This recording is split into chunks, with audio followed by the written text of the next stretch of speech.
Hello दोस्तों, कैसे हैं आप सब लोग। आशा करते अच्छे होंगे। स्वागत है आप सबका एजुकेशन चैनल पर, जिसमें हम देख रहे हैं सहायक वाचन कक्षा 8। वीडियो को देखने के लिए चैनल को लाइक शेयर सब्सक्राइब कर लीजिए। आइए इस वीडियो के माध्यम से पढ़ते हैं इस सहायक वाचन पुस्तक को और जानते हैं आगे के पाठ के बारे में। पाठ 1, पाषाण काल से ताम्रपाषाण काल तक। पाषाण काल किसी नगर प्रांत देश और प्रागैतिहासिक का पता भूगर्भ विज्ञान की खोज के उत्खननों से प्राप्त होता है। उत्खननों से प्राप्त औजार, सिक्के, बर्तन, कलाकृति आदि से लगता है कि ये सभी उस काल की महिमा को प्रामाणिकता के साथ प्रस्तुत करते हैं। तो किसी भी काल के बारे में हमको अपने आप नहीं पता चला, हमको उसके खोज करने से पता चला। वैज्ञानिकों ने जब इस बारे में खोज की पूरी जानकारी प्राप्त की, तब हमको पता चला कि ये सब चीज़ें उस समय की रही होंगी। फिर आगे है भूवैज्ञानिक की दृष्टि से भूवैज्ञानिक दृष्टि से मध्य प्रदेश का अस्तित्व प्रागैतिहासिक काल से ही। प्रागैतिहासिक काल शब्द मुख्य रूप से पाषाण काल के लिए प्रयुक्त होता है। सभ्यताओं के विकास का प्रारंभिक काल था। माना जाता है कि पाषाण युग वह युग था जब मानव पत्थरों और औजार बनाकर हिंसक औजारों से अपनी रक्षा करने आदि मानव दिखाई पड़ता था। तब मानव जंगलों, पर्वतों, नदी घाटियों में विचरण करता रहता था। कंदमूल, फल या पशु का शिकार कर अपना पेट भरता था। पहाड़ों में सुरक्षित गुफाओं में स्थल बना लिया करता था। तो देखिए, इस वीडियो आगे छोटी सी हम क्लिप दिखाते हैं, उसके माध्यम से आप समझने का प्रयास करेंगे इस पैराग्राफ के अर्थ को। पत्थर लॉन्ग डिस्टेंस में उनकी रक्षा नहीं कर पा रहा था, इसलिए अब जरूरत थी हथियार बनाने की, अपनी तरकीब को और ज्यादा विकसित करने की। समय के साथ साथ इंसानी दिमाग विकसित होने लगा और आज से करीब 5 लाख साल पहले साउथ अफ्रीका के एक द्वीप पर अर्ली होमो सेपियंस ने पत्थर को नुकीला करके उसे एक मजबूत लकड़ी से बांधकर भाले का रूप दिया। हालांकि शुरुआत के कुछ तो देखा आपने कि कैसे आदि मानवों ने हथियारों की खोज की और अपनी सुरक्षा की, और साथ ही अपने भोजन का भी खोजने का प्रयास किया। फिर है आगे, मध्य प्रदेश आदि मानव की जन्मस्थली के रूप में दिखाई देता है। प्रदेश के विभिन्न भागों में किए गए उत्खननों और खोजों में प्रागैतिहासिक सभ्यता के चिन्ह मिले हैं। कुछ स्थानों पर गैंडा, दरियाई घोड़ा, सुअर, हिरन आदि उपस्थिति के प्रमाण व जीवाश्म मिले हैं। नर्मदा घाटी में जीवाश्मों के मामले में बहुत समृद्ध है। जब कभी जीव जंतु अस्थि पंजर हजारों साल में पत्थरों में परिवर्तित हो जाते तो उसे जीवाश्म कहते हैं। तो यहाँ देखिए, जीवाश्म के बारे में बताया है कि जीवाश्म किसे कहते हैं। तो जो हमारे जीव जंतु हैं वह पत्थरों के नीचे दब जाते हैं और वह पत्थर के रूप में परिवर्तित हो जाते हैं, तो वह क्या कहलाती है? जीवाश्म कहलाते हैं। फिर है अमरकंटक से लेकर होशंगाबाद तक नर्मदा के किनारे पूरा पाषाण युग के अनेक अवशेष मिले हैं। तो अमरकंटक से कौन सी नदी निकली है? नर्मदा निकली हुई है। तो नर्मदा के किनारे, नदियों के किनारे क्या है? हमारे प्रागैतिहासिक काल के जो भी चिन्ह मिले हुए हैं, अवशेष मिले हुए हैं, जिसके द्वारा हमको पता चलता है कि हमारे पूर्वज कैसे थे। पत्थर की एक हस्त कुल्हाड़ी तथा प्राचीन काल से के हाथी, गैंडा, दरियाई घोड़ा, रीछ, भैंस आदि के अस्थिपंजर नरसिंहपुर के पास मुत्रा में उपलब्ध हुए।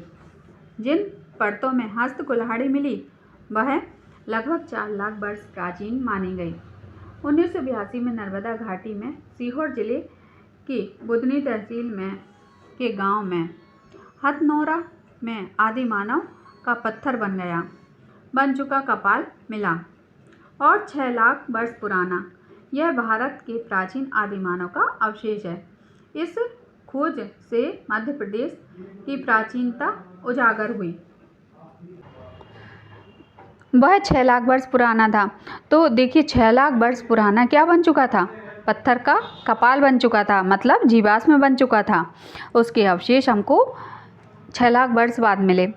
इस काल में मानव ने अपनी कलात्मक अभिरुचियों की अभिव्यक्ति की, शैल चित्रों के रूप में भी की। प्रागैतिहासिक संस्कृति के लिए निम्न काल क्रम प्राप्त होता है, जैसे पुरापाषाण काल, मध्यपाषाण काल, नवपाषाण काल।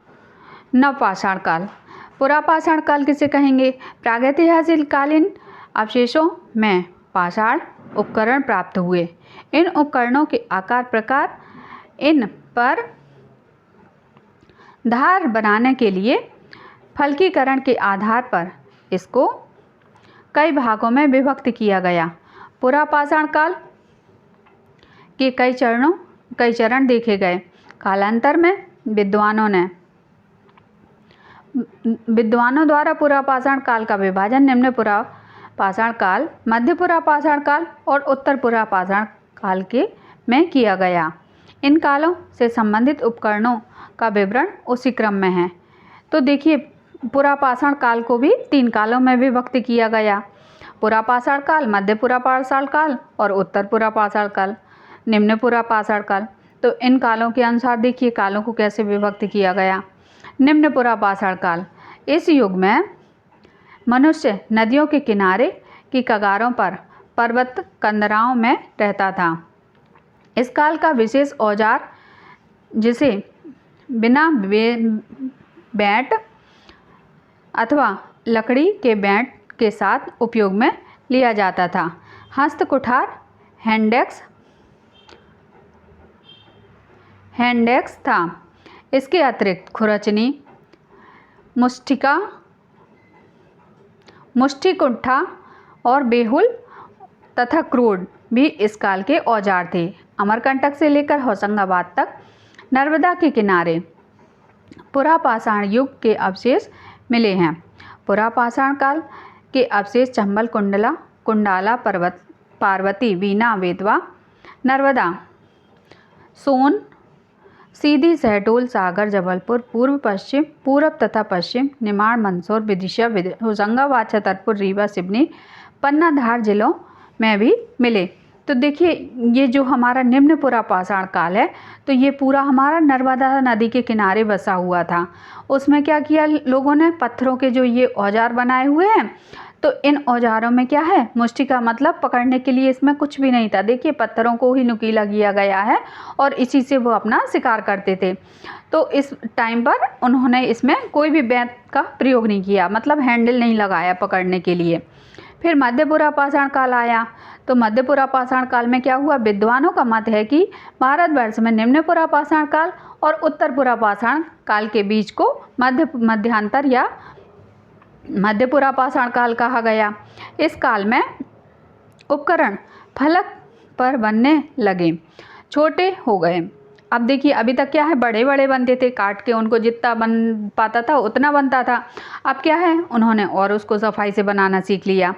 1955 और 55, 1954 और 55 में नेवासा, महाराष्ट्र में किए गए खोज में तथा बाद में किए गए अन्य स्थानों की खोज में यह प्रमाणित हो गया कि निम्न पुरापाषाण और मध्य पुरापाषाण युगीन औजारों से भिन्न थे।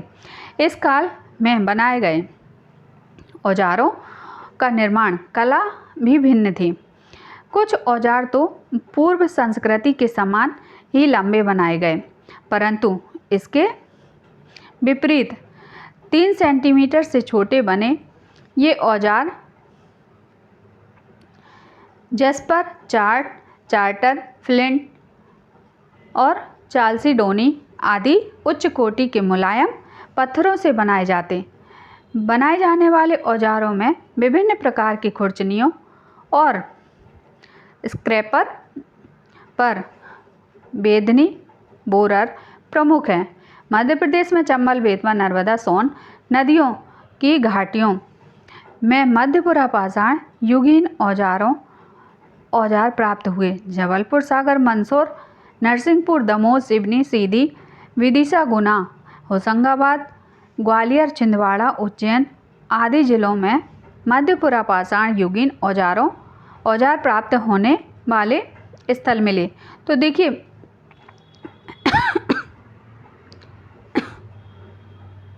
निम्नपुरा पाषाण में कहाँ था? नर्मदा के किनारे किनारे हमको औजार मिले हुए थे, बने हुए औजार पड़े मिले थे। और मध्यपुरा पाषाण के काल तक आते आते क्या हो गया था, जो उनके औजार बने थे वह छोटे होने लगे थे और छोटे होने के साथ साथ नुकीले हो गए थे। वह छोटे से छोटे औजारों को बनाने का, प्रयोग करने का राज जान गए थे, बनाना सीख चुके थे। तो ये सब एरिया भी वहीं नर्मदा सोन घाटी इन्हीं नदियों के किनारे मिला हुआ है। अब देखिए हम आते हैं उत्तरपुरा पाषाण में। तो देखिए जैसे जैसे इंसान आगे पहुंचता गया वो नई चीज़ों को सीखता गया, उसका आविष्कार करता गया। तो देखिए उत्तरपुरा पाषाण में क्या हुआ? उत्तरपुरा पाषाण काल से संबंधित औजारों में ब्लेड, कोड, फलक, खुरचनी, बेदनी, संबल, ब्लेड, उपकरण तथा अर्धचंद्राकार औजारों, इन औजारों तथा उत्खननों में प्राप्त अन्य उपकरणों से ज्ञात होता है कि उत्तरपुरा पाषाण काल के निवासी शिकारों से प्राप्त विभिन्न पशुओं तथा मछली पर अपनी जीविका निर्वाह करते थे। लघु पाषाण औजारों के साथ पशु तथा मछलियों की हड्डियां इस बात के प्रमाण हैं। तो देखिए उत्तरपुरा पाषाण में क्या होने लगा? उत्तरपुरा पाषाण में और अच्छे शार्प, मतलब बहुत ही ज़्यादा मतलब बारीक काम होने लगा था और बहुत ही ज़्यादा ब्लेड, धारदार औजार बनाने का प्रयास किया गया। तो यहाँ पर ये फलक, खुरचनी, ब्लेड आदि बहुत सारे ऐसे औजार बनाए गए जिससे और औजार में नुकीलापन आ गया। फिर देखिए आगे क्या हुआ? आभूषणों में मनके, शीप की बनी वस्तुओं का भी मानव उपयोग करते। इस काल में औजार रूपी निमाड़ शहडोल, मंदसौर, सीहोर, होशंगाबाद, गुना, ग्वालियर, रतलाम, इंदौर, मंडला, धार जिलों में स्थित अनेक स्थानों से प्राप्त हुए। भीमबेटका के शैलाश्रयों से इस काल के अनेक शैल चित्र भी प्राप्त हुए। तो देखिए इसका जो प्रमाण है हमको कहाँ से प्राप्त हुआ?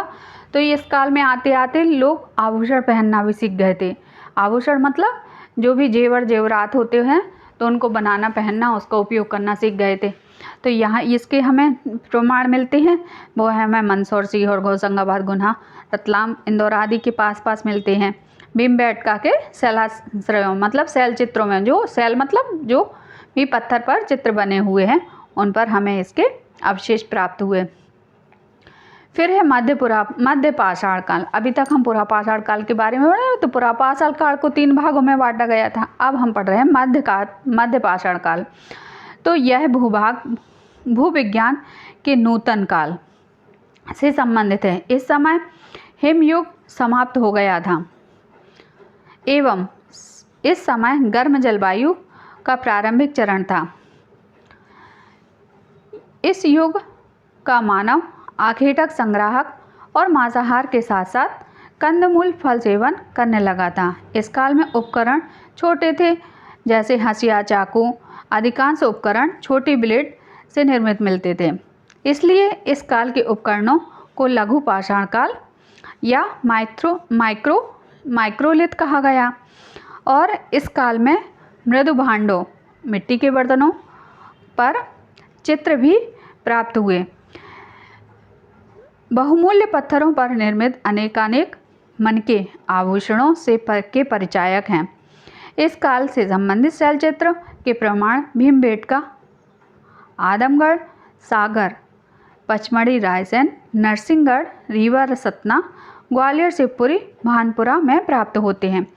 तो देखिए अभी तक क्या है, लोग औजार को, पत्थरों को काट के सीधा औजार बना रहे थे। फिर उन्होंने औजारों को और शार्प किया और पैना किया, नुकीला किया, धारदार बनाया। फिर उसके बाद उन्होंने क्या किया, औजारों को आकार देना शुरू किया। तो देखिए यहाँ धारदार हंसिए की तरह, चाकू की तरह उन्होंने औजारों को बनाना शुरू किया और मिट्टी के बर्तनों का भी प्रयोग करना शुरू कर दिया। धीरे धीरे देखो आभूषण भी बनाए, मिट्टी के बर्तन भी बनाए। तो ऐसे धीरे धीरे मानव जाति का विकास होना शुरू हो गया। शैल चित्र क्या होते हैं? शैल चित्र आपको हमने बताया कि जो पत्थरों पर चित्र बने होते हैं उनको हम शैल चित्र कहते हैं। तो देखिए यहाँ दिया गया है, चित्रित गुफाओं के मामलों में मध्य प्रदेश देश में सबसे अधिक समृद्ध है। शैलचित्र को लेकर मध्य प्रदेश की गिनती विश्व के स्तर में विंध्य सतपुड़ा की पहाड़ियों में हमारे प्रदेश में भारत में लगभग 75% शैलचित्र आदि मानव द्वारा चित्रित चित्रों में उस युग की संस्कृति के तथा मानव की संपूर्ण गतिविधियों के दर्शन होते हैं। ये गुफाएं सारे प्रदेश में फैली हुई हैं। विशेषकर इन्हें पचमढ़ी, होशंगाबाद, सागर, छिंदवाड़ा, छतरपुर, ग्वालियर, सीहोर, रायसेन, विदिशा, गुना, मंदसौर, शिवपुरी में देखा जा सकता है। भीमबेटका तथा जवरा के चित्र समूह विश्व की सबसे बड़े समूह चित्र हैं। तो देखिए ऐसे चित्र, देखिए शैल चित्र हैं, ये सारे क्या हैं? शैल चित्र हैं। शैल चित्र मतलब जो पत्थरों पर बने हुए हैं, पत्थर पर बनाए गए हैं, वो आज भी हमको दिखाई देते हैं।